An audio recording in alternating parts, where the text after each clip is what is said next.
Okay बेटा, आपका नाम क्या है? बेटा आपका नाम क्या है? कार्तिक। कार्तिक। बेटा पेन है ना? कार्तिक।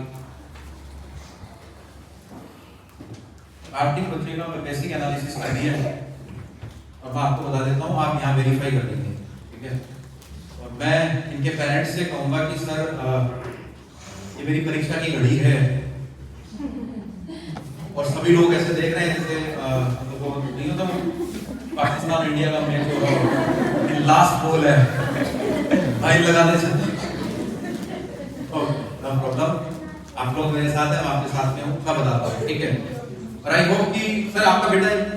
यस। आपका बेटा आपने जितना ऑब्जर्व कर रखा है, मैं जो जो चीज बताऊं सर, अगर आप रिलेट करें तो आप मुझे अप्रिशिएट करिएगा, ठीक है? आप मेरे को शाबाशी देंगे, मैं बच्चे को देता हूं, आप मेरे को देंगे। Thank you. बच्चा है कार्तिक, ये बच्चा 70% तक इमिटेशन करता है, 70% तक ये बच्चा कॉपी करता है। इस बच्चे की सिंगल पर्सनालिटी है, स्टडी पर्सनालिटी का बच्चा है, रिलेशनशिप ओरिएंटेड बच्चा है, लोगों के साथ रिश्ते बना करके रखना चाहता है और रखता भी है। भविष्य में जाकर के खुद की तरफ से ऐसे बच्चे कोई भी गलती नहीं करते हैं जिससे इनके रिश्ते टूटे। रिश्ते टूटने का डर ऐसे बच्चों को ज्यादातर बना रहता है, इसलिए ये अपनी लाइफ में कॉम्प्रोमाइज ज्यादा कर सकते हैं।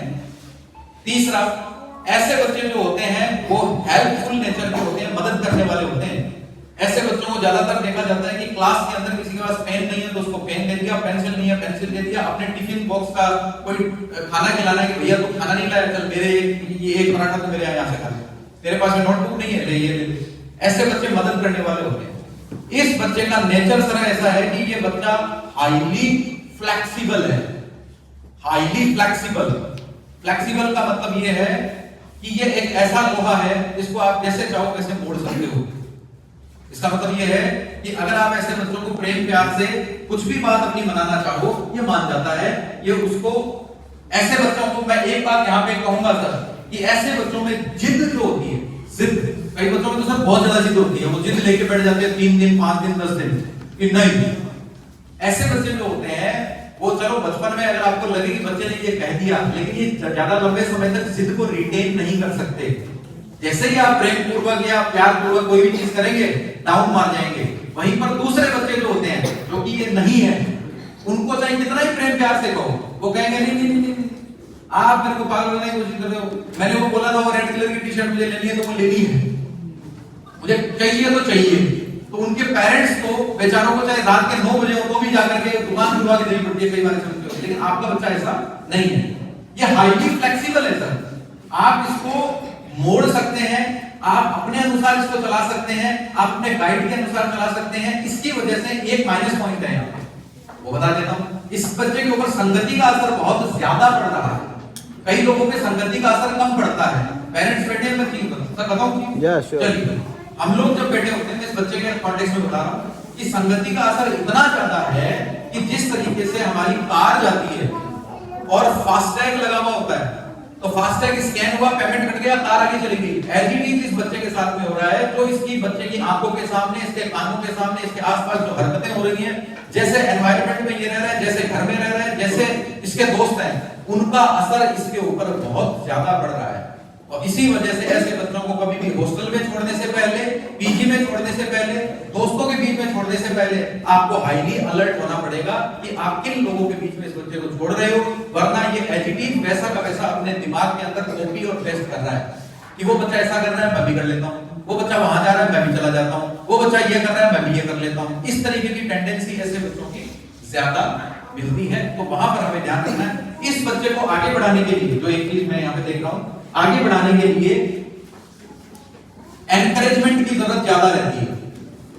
इस बच्चे को एनकरेज करना पड़ेगा, आपको बार-बार शाबाशी देनी पड़ेगी, आपको बार-बार इसको कहना पड़ेगा यस बेटा तू कर सकता है, तू आगे और अच्छा कर सकता है, ये नंबर तेरे अच्छे आए हैं। ऐसे बच्चों को, स्पेशली ऐसे बच्चों को लोगों के बीच में डांटना, ह्यूमिलिएट करना, चीख करके बात करना, ऐसे बच्चे उन लोगों से दूर भागते हैं। अगर पेरेंट्स इस तरीके की बातें करता है, आज बच्चा छोटा है, जैसे जैसे ये बच्चा बड़ा होगा आपके और इसके बीच में एक पर्दा आना शुरू हो जाएगा, ये आपसे बातें शेयर नहीं करेगा, और ये इस बच्चे की पर्सनालिटी है। कुछ बच्चे ऐसे होते हैं जिनका डांट का कोई असर नहीं पड़ता, मैं कहता हूँ इस बच्चे के ऊपर असर पड़ता है। इसलिए इसको पढ़ाने वाले जो भी टीचर हैं, जो भी पेरेंट्स हैं, जो भी इनके ट्यूशन टीचर हैं, उनको ये ध्यान रखना चाहिए कि आप अगर कहें तो बड़े प्रेम प्यार से कहें कि आपकी बात को फॉलो करेगा। कहीं ना कहीं आपके प्रेम प्यार में कोई कमी रह गई होगी, इसलिए फॉलो नहीं कर रहा, अदरवाइज ऐसी कोई बात नहीं है। इसके ब्रेन के 3 हिस्से ऐसे हैं सर, जिनमें आर्क पैटर्न आया हुआ है, यानी वो इससे ओपन रहेंगे। ओपन का मतलब ये है उनमें 0 से लेके अनलिमिटेड पोटेंशियलिटी है 3 हिस्सों में। कौन से में है वो हम एडवांस में जब जाएंगे तो पता करेंगे। यानी उन 3 हिस्सों से संबंधित अगर आप इसको गुरु, मेंटर या टीचर दे देंगे तो उनकी फ्लेक्सिबिलिटी बहुत हाई है। तो वो जितना उसके ऊपर काम करेगा वो स्ट्रेच करके आगे बढ़ा सकता है, और जितना काम बंद कर देगा वो पोटेंशियलिटी 0 पे आएगी। उन 3 हिस्सों के लिए स्पेशली जहां तक मैं इसमें देख पा रहा हूं, तो एक तो है कंसंट्रेशन की, एक जगह पे एकाग्र होना, और वो भी लंबे समय तक एक जगह पर एकाग्र होना, टिक करके बैठना। 5 मिनट ध्यान यहाँ है, अगले 10 मिनट ध्यान यहाँ है, अगले 15 मिनट ध्यान वहां है। इस तरीके की चीजें ऐसे बच्चे में मिल लेगी या आपने ऑब्जर्व किया होगा, ठीक है। और उसके साथ और क्या बताऊं आपको सर मैं, यहाँ पर एक चीज और बताता हूँ आपको, इंपॉर्टेंट, नीचे चलो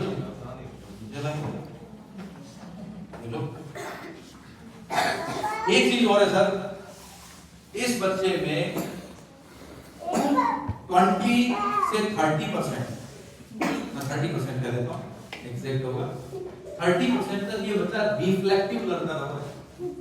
और रिफ्लेक्टिव लर्नर होने की वजह से जब तक इस बच्चे के ऊपर कोई भी व्यक्ति 24/7 खड़ा नहीं होगा, तब तक ये बच्चा डिसिप्लिन में नहीं रहेगा। इसका ब्रेन अपने आप अनुशासन में रह नहीं सकता ज्यादा लंबे समय तक। और दैट इज व्हाई ऐसे बच्चों को गुरु, टीचर या उनके ऊपर मैनेजर की सख्त आवश्यकता है।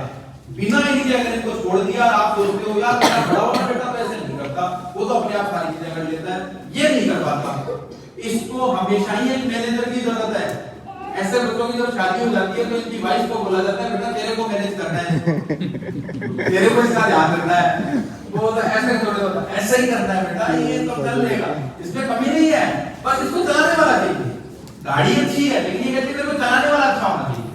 तो यहाँ पे मैं ये फिर कहूंगा कि ये जो बच्चा है, ये बच्चा 30% रिफ्लेक्टिव होने की वजह से जिस लेवल पे टीचर या गुरु दोगे उसको ऑटोमेटिक रिफ्लेक्ट करेगा। प्लस इसमें अनुशासन की कमी है, लैक ऑफ डिसिप्लिन ऐसे बच्चों को बोला जाता है, और टाइम मैनेजमेंट की कमी ऐसे बच्चों में ज्यादातर पाई जाती है। दैट इज व्हाई ऐसे बच्चों को ये बार-बार याद दिलाना पड़ता है, आपको रिमाइंड करना पड़ता है, बेटा 5 बज गए बहस कर लो, बेटा 6 बज गए खाना खा लो, बेटा 7 बज गए पूजा कर लो, बेटा 8 बज गए सोने का टाइम हो गया, तब तो ये कर लेंगे। लेकिन आपने अगर अपने हाथ में छोड़ दिया तो फिर सर गड़बड़ है, वहां पे आपको समझ लेना पड़ेगा। दूसरा मैं आपको भी बता देता हूं, मैं बैठमान बनाऊं या नहीं बनाऊं, संगति का असर ज्यादा है sir. You have to be alert. संगति इसकी स्कूल की, घर की, और संगति एक और बता देता हूं, मोबाइल पे जो अपनी वो आती है ना रील्स, वो भी संगति है, वीडियो संगति है।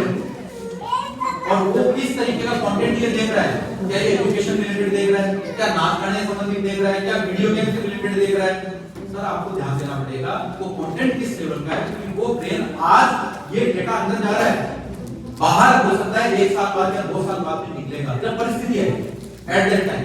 इसलिए जो भी कॉलेज आप सेलेक्ट करें, जो भी इंस्टीट्यूट सेलेक्ट करें, वहां पर किस तरीके के बच्चे रह रहे हैं, हॉस्टल सेलेक्ट करें किस तरीके के बच्चे रह रहे हैं, अदरवाइज आप उसके साथ रहो, इसकी मम्मी को साथ रहो। शिवाना का कोई बच्चा है उनको बुला, शिवाना का कोई बच्चा है उसको बुला।